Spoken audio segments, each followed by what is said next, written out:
سب سے پہلے تمام مسلمانوں کو عید مبارک، اور آج عید الفطر کے موقع پر میں کچھ عرض کرنا چاہوں گا، وہ یہ دعا ہے کہ آنے والا دور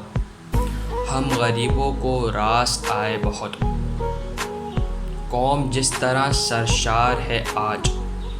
ایسی عیدیں خدا دکھائے بہت، مدتوں سے ہر ایک شعبے میں بے سبب زور آزمائی ہے، اور کچھ بھی نہیں تو آپس میں عید کے چاند پر لڑائی ہے، پیش خدا سروں کو جھکانے کا یوم ہے، انعام لوٹنے کا لوٹانے کا یوم ہے، رنجش کا نقش مٹانے کا یوم ہے، ہر شخص کو گلے سے لگانے کا یوم ہے، جاگ کر سب نے گزاری چاند رات، عید کا دن سوتے سوتے گزر گیا،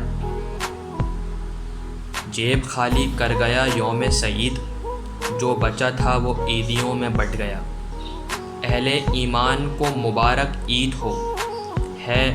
ہر ایک سچی خوشی کا نام عید، جانتا ہے خوب یہ ہر امتی، حق تعالیٰ کا ہے ایک انعام عید،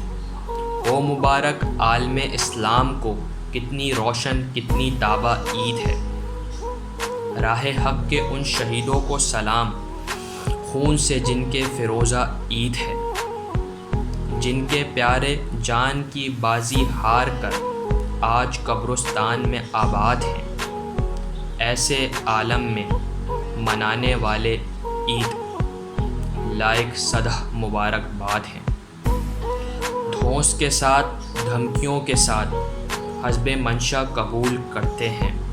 لوگ اب مانگتے نہیں عیدی بلکہ جبراً وصول کرتے ہیں، سب داغ رنجشوں کے دلوں سے مٹائیں، روٹھے ہوں کو آگے بڑھ کے گلے لگائیں، دامن اتحاد و اخوت ہو ہاتھ میں، کچھ اس ادا سے عید کی خوشیاں منائیں۔ شکریہ۔